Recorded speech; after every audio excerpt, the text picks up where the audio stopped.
आपको मेरा चैनल पसंद है तो प्लीज लाइक करें और नए वीडियो को सबसे पहले आप ही देखें, इसीलिए आर्ट्स क्लासेस चैनल को सब्सक्राइब करके घंटी को जरूर दबाएं।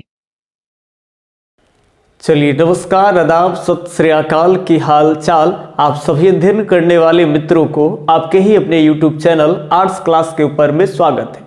और मैं भारती सर, पटना बिहार से। आज हम लोग बात करेंगे जो हड़प्पा सभ्यता है, यानी 12वीं कक्षा का जो इतिहास है उसके पहले अध्याय, पहले चैप्टर के ऊपर में, जिस चैप्टर का नाम है ईंटें, मनके तथा अस्थियां। ऑलरेडी इस चैप्टर के बारे में बात कर ले तो जितने भी एनसीईआरटी के जो महत्वपूर्ण, जो एकदम टफ जो आपका टॉपिक्स था, उन सभी के ऊपर में वीडियो लेक्चर्स इसी चैनल में आपको मिल जाएगा। तो आपके एनसीईआरटी बुक्स के टॉपिक्स विथ वो फैक्ट्स जो आपको एग्जाम पॉइंट ऑफ व्यू से बहुत ही महत्वपूर्ण है 12वीं कक्षा के लिए भी और आगे के एग्जाम्स के लिए भी, उसको भी हम फैक्ट्स को जोड़ कर करके और पूरे हिस्टोरी के हिसाब से एकदम पढ़ा दिए।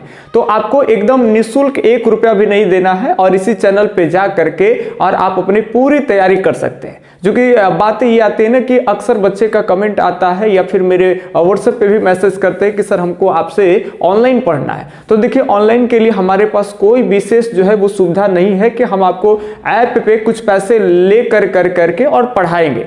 तो आप इसी चैनल के प्लेलिस्ट से आप अपनी तैयारी करिए। प्लेलिस्ट में जाइए, पहले वीडियो को देखेंगे, आप पार्ट 1 को किसी भी चैप्टर में जहां से आप शुरू कर सकते हैं, भाग 1 शुरू कर सकते हैं, भाग 2, जो वीडियो अवेलेबल होते जा रहा है वैसे वैसे आप तैयारी करते जाएंगे और अपना नोट्स बनाने का कोशिश करेंगे, ठीक है। और नहीं नोट्स बनता है तो वो हम आपको नोट्स दे देंगे। क्योंकि ऐसा इसलिए कर रहे हैं क्योंकि आप जो फेरा में है ना, तो बाद में यही चीज जैसे जैसे हमारा पार्ट 1 पार्ट 2 अगर बढ़ते चला जाएगा तो फिर यही चीज हम लोग देखेंगे क्या कि वहां पे इसी में सब्सक्रिप्शन मांगेगा। तो मेरा वीडियो फिर देखने के लिए आपको रेंट पर पैसे देने पड़ेंगे, उसके बाद ही आप वीडियो देख सकते हैं। तो इसीलिए ध्यान देंगे बातों को।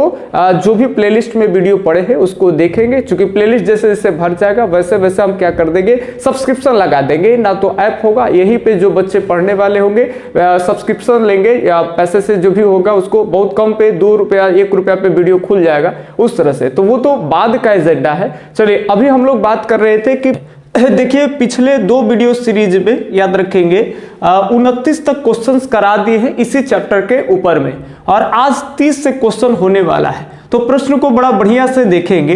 जो जो प्रश्न आपको लगे कि ये हमने अभी तक नहीं देखा है, मेरे लिए अच्छा हो सकता है, तो आप उसको नोट डाउन कर सकते हैं। अभी देखिए, रेगुलर हम तैयारी कर रहे हैं, रेगुलर बैच की। तो रेगुलर बैच में आप जितना भी डीप पढ़ ले कोई दिक्कत नहीं है। क्रैश में थोड़ा सा मटेरियल को अगर 12वीं कक्षा के होंगे तो फिर लिमिटेड बनाने का प्रयास करेंगे। तो आइए हम सवाल को देखें। यहाँ पे सवाल है, हड़प्पा वासी किन किन धातुओं का आयात करते थे? चांदी को मंगाते थे या तांबा को या सोना को या इनमें से सभी? तो यहाँ पे आपको ऑप्शन टिक करना है कि हड़प्पा वासी जो है वो कौन कौन से धातु मंगाते थे। सभी हम आपको वीडियो सीरीज में पढ़ाते आए हैं। अगर चांदी की बात कर ले तो चांदी और टीना, ये दोनों की अगर बात कर ले तो ये दोनों ईरान से आते थे। अगर सोना की बात कर ले तो ये कहां से आते थे? तो ये आपका कर्नाटक से आता था, और कर्नाटक में जो कोलार वाला क्षेत्र है वो उसको हड़प्पा में नहीं रखते थे। तो कहने का मतलब हो गया कि कहीं ना कहीं तांबा, सोना और चांदी ये सब इनके इलाका में नहीं होता था, तो ये दूसरों को, ये दूसरे जगह से आयात करते थे। तो यहाँ पे सही ऑप्शन जो हो जाएगा वो आपका, वो इनमें से सभी। बढ़िया से प्रश्न को देखेंगे। आगे है, निम्न में से किस स्थल से युगल समाधान द्विशव संस्करण का जो है वो, द्विशव संस्कार का जो है वो प्रमाण मिलता है? तो युगल समाधान याद रखेंगे, एक लड़के और लड़की की जो जोड़ी है वो एक कब्र में दफनाया गया है। तो वो कहां से मिलता है? कुनतासी से, धौलावीरा से, लोथल से, कालीबंगा से। कुनतासी की बात कर ले तो गुजरात में है, धौलावीरा भी गुजरात में है, और लोथल की बात कर ले तो सर ये भी गुजरात में है, और कालीबंगा की बात कर ले तो ये राजस्थान में। फटाफट जल्दी से आंसर देंगे, बताइए कहां है। तो देखिए, इसके लिए एक विशेष तरह की जानकारी शायद आप जानते होंगे तो अच्छी बात है, नहीं तो बता रहे हैं। देखिए, अगर युगल समाधान की बात करें, एक कब्र में एक स्त्री और एक पुरुष दोनों को एक ही कब्र में दफनाया गया है। ये लोथल से मिलता है। कहां से मिलता है? लोथल से, जो कि पूरे हड़प्पा के आर्थिक राजधानी और बंदरगाह वाला भाग था। लेकिन और यहां पे ध्यान देंगे बातों को, इस युगल समाधान को देख कर के ही कुछ विद्वान जो है वो कहते हैं कि कहीं ना कहीं हड़प्पा में भी सती प्रथा का साक्ष्य था। अब यहाँ पे थोड़ी बात हमको समझना है कि एक कब्र में लड़की है और एक लड़का है, माने मेल और फीमेल है। तो उसमें कैसे कर सकते हैं? सती प्रथा मतलब समझ रहे हैं ना, कि जैसे ही अगर उसका शौहर यानी अगर उसका हस्बैंड अगर मर जाते हैं तो लड़की को जो है वो जिंदा उसमें साथ में उसमें या तो अगर दफनाने की प्रथा होगी तो दफना दिए जाएंगे और जलाने की प्रथा होगी तो जलाने दिए जाएंगे।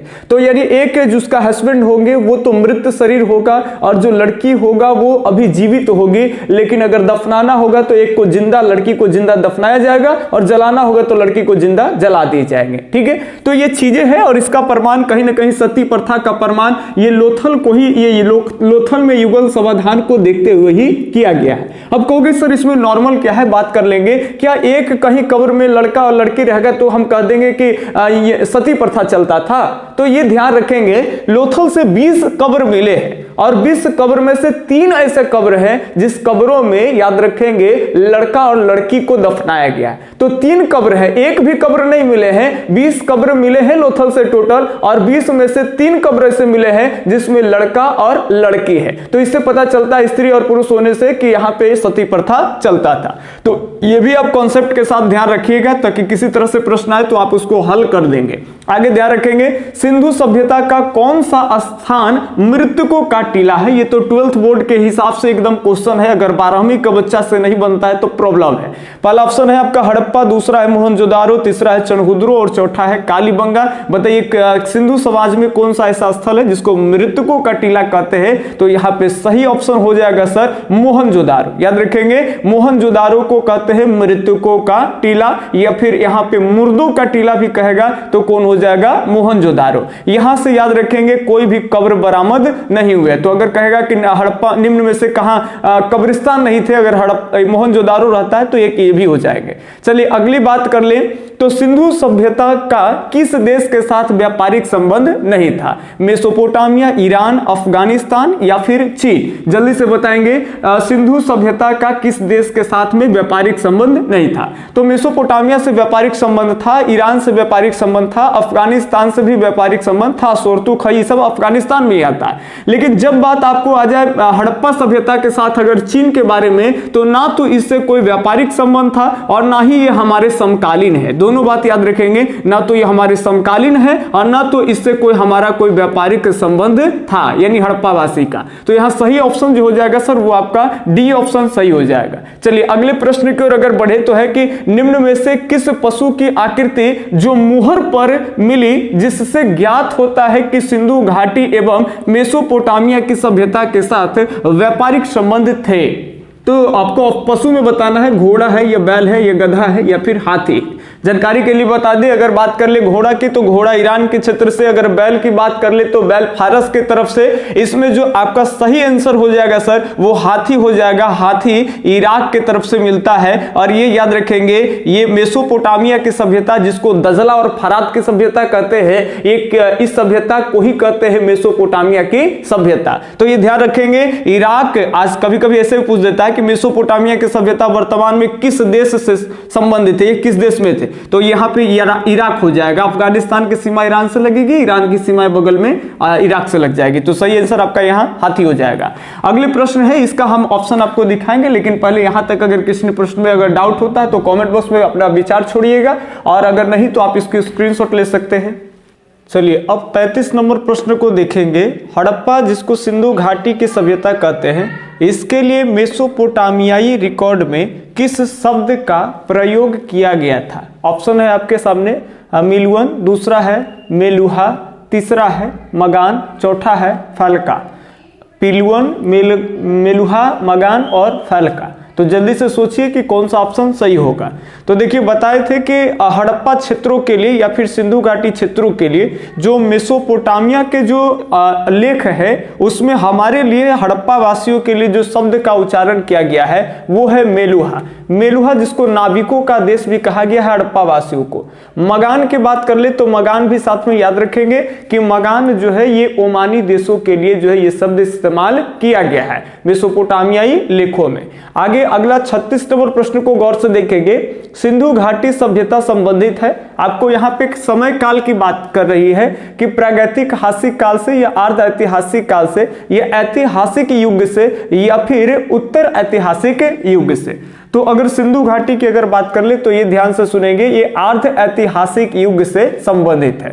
जानकारी के लिए बता दें कि अर्ध ऐतिहासिक युग उस युग को कहते हैं कि जिस समय में भारत में जो चीजें लिखी गई है लेकिन पढ़ा नहीं गया है। याद रखिएगा, ऐसा नहीं कि लिखना नहीं जानते, नहीं लिखना जानते थे, लिखी गई है लेकिन आज तक उस लिपियों को हमारे जितने पुरातात्विद लोग हैं वो पढ़ ही नहीं पाए हैं, तो उस काल को इतिहास में अर्ध ऐतिहासिक काल रखते हैं। ये एक बातें हो गई जो तो लगभग सब जानते हैं। और ध्यान देंगे बातों को, या फिर मान लेते हैं कि जिस समय हड़प्पा वासी लिखे हैं उनके लिपि को भले ही नहीं पढ़ी गई है लेकिन हड़प्पा के बारे में जो जानकारी दूसरे सभ्यता से मिलती है, जैसे मेसोपोटामिया की सभ्यता से मिल जाए, जैसे मिस्र की सभ्यता से जो हमारे सभ्यता के बारे में जानकारी मिल जाए, तो इस तरह के भी अगर किसी इतिहास में होता है तो उसको अर्ध ऐतिहासिक काल में ही रखते हैं। तो ये बातें ध्यान रखेंगे, या तो लिखा गया है पढ़ा नहीं गया है तो अर्ध ऐतिहासिक, या तो उस समय की जानकारी दूसरे सभ्यता से मिलती है तब भी अर्ध ऐतिहासिक। और एक बात याद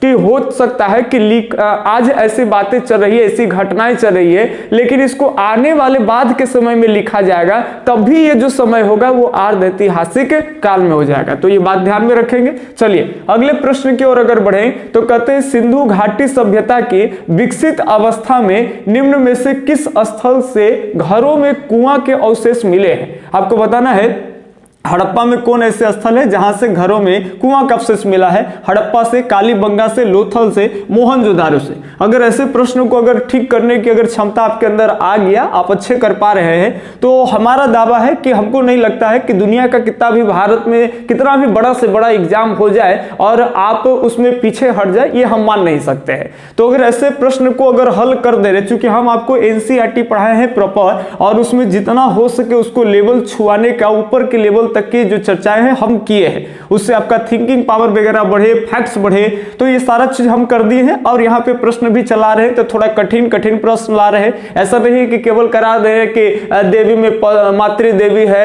देवता में तो पशुपति है, ये सब हल्के हल्के प्रश्न दे रहे हैं कि कहां से की मूर्तियां कहां से मिल रही है, प्रमुख बंदरगाह लोथल है, रोपड़ को राज्य में है, कालीबंगा कौन नदी किनारे, गगर तगर, ये सब प्रश्न नहीं करा रहे ताकि आपको डेवलप हो, वो तो सब जगह आप कर पाएंगे। अब ये ध्यान रखेंगे, इस तरह के प्रश्न आपका सही आंसर हो जाएगा मोहनजोदारो। याद करिए जब एनसीईआरटी आपको पढ़ाए थे तो वहां बताए थे कि सिंधु घाटी सभ्यता में एक ऐसा जगह मोहनजोदारो जहां घरों के आगे कुएं होते थे, और उसके बारे में यह भी देखे हैं कि पुरातात्विक लोग यह अनुमान लगाते होंगे कि जो राहगीरी होंगे, जो रास्ता से जाते होंगे, वो आगे वाला ही घर में एक कुआं होता था। लगभग एक घर में ऐसे कुएं नहीं होते थे। मोहनजोदारो में 700 कुएं ऐसे मिले हैं, जिससे पुरातात्विक लोग अनुमान लगाते हैं कि मुख्य जो घर जो गलियारे के पास होते थे तो शायद राहगीर यहीं से जाते होंगे, और यहीं से आगे मेन जो होगा वो कुआं होता था, जिस कुएं से पानी निकाल के राहगीर अपने प्यास को बुझा करके आगे चले। तो ये चीजें हम लोग वहां पढ़ाए थे, तो यहां सही ऑप्शन हो जाएगा आपका मोहनजोदारो। अगले प्रश्न देखेंगे, हड़प्पा कालीन लोगों ने नगरों या घरों के विन्यास के लिए कौन सी पद्धति अपनाई थी? अपने जितने भी नगर का निर्माण करना हो या फिर मकानों का निर्माण करना हो, इसके लिए हड़प्पा वासी कौन से आपको विन्यास यूज किए थे, इस पे आपको चर्चा करना है। पहले है कमल पुष्प की आकृति, दूसरा है गोलाकार आकृति, तीसरा है ग्रीड पत्ती, चौथा है त्रिभुजा आकार यानी त्रिभुजाकार की।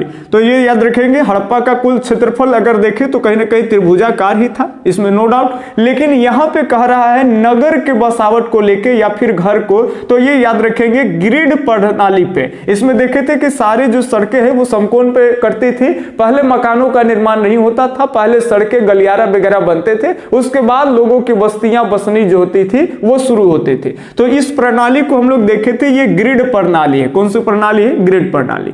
अगले प्रश्न की ओर अगर बढ़ेंगे तो ये 39 नंबर प्रश्न है, सिंधु घाटी के लोग विश्वास करते थे किसमें? ये तो इजी है, आपको बता लेना चाहिए। आत्मा एवं ब्रह्मा में, दूसरी बात कर्मकांड में, तीसरी यज्ञ प्रणाली में, और चौथी मातृशक्ति में। जल्दी से बताएंगे, सिंधु घाटी के लोग विश्वास करते थे। आप सोचिए कि क्या होगा, क्या वो आत्मा में विश्वास करते हैं, ब्रह्मा में विश्वास करते हैं, या कर्मकांड में, यज्ञ प्रणाली में, या फिर महाशक्ति में? अब ऐसी नहीं है कि यज्ञ नहीं होते थे, लोथल में अग्निकुंड तो मिले हैं, देखेंगे कि यहाँ पे बलि प्रथा भी जानवरों की रही है। साथ साथ याद रखेंगे ये तो पूरा तात्विक लोग ये अनुमान लगाते हैं कि ये इनके कब्र में लोगों को दफनाया जाता था, उनके कब्रों में वस्तुएं डाली जाती थी, वो इस वजह से डाला जाता था वस्तु ताकि उनकी जो पुनर्जन्म होगा दोबारा जन्म को लेकर के कर रहे हैं। लेकिन दोनों बात एक साथ सिद्ध नहीं होता है, इसलिए आपका सही आंसर जो हो जाएगा वो हो जाएगा आपका मातृशक्ति। ये लोग मातृशक्ति में विश्वास करते थे।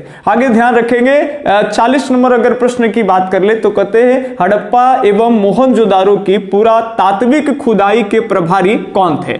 याद रखेंगे दोनों जगह की चर्चा हो रही है, हड़प्पा की भी चर्चा हो रही है और मोहनजोदारो के समय में की भी चर्चा हो गई, और दोनों के समय में पुरातात्विक खुदाई जब हुआ था तो उसके प्रभारी कौन थे, अध्यक्ष याद रखना है आपको।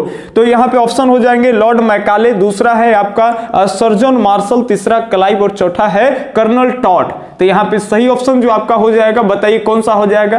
क्योंकि हड़प्पा की बात कर ले तो इसकी खुदाई हुई थी सर 1921 में। हड़प्पा की खुदाई कब हुई? 1921 में। मोहनजोदारो की बात आता है तो 1922 में, और ये दोनों के समय पुरातात्विक विभाग के जो अध्यक्ष थे यानी ASI के जो भारत में अध्यक्ष थे वो थे आपका जॉन मार्शल। और इसी दोनों जब खुदाई हुआ तो दोनों जगह पर एक ही मुहरे जब सेम मिली, तब इनको जॉन मार्शल को यह ज्ञात हो गया कि अरे वैदिक यानी गंगा घाटी की सभ्यता से पहले भी यहाँ के लोग रहते थे, और तब लंदन न्यूज में ले जाके प्रकाशित करवाएंगे 1924 में, और पूरी दुनिया को ये बताएंगे, पूरी वर्ल्ड में ये घोषणा कराएंगे कि भारत भी सभ्यता, जिन पुरानी सभ्यताओं का खोज हमसे पहले हो गया था, जिसमें खास करके अगर बात कर ले तो लोग जानते थे कि चीन की सभ्यता पुरानी है, लोग जानते थे कि मेसोपोटामिया की सभ्यता पुरानी है, ग्रीक की सभ्यता पुरानी है, लेकिन हम लोग पीछे थे। हम लोग के बारे में कहा जाता था कि सबके तो वैदिक सभ्यता है, गंगा घाटी से शुरू हो रहा है। लेकिन 1924 में ये घोषणा कर रहे हैं जॉन मार्शल,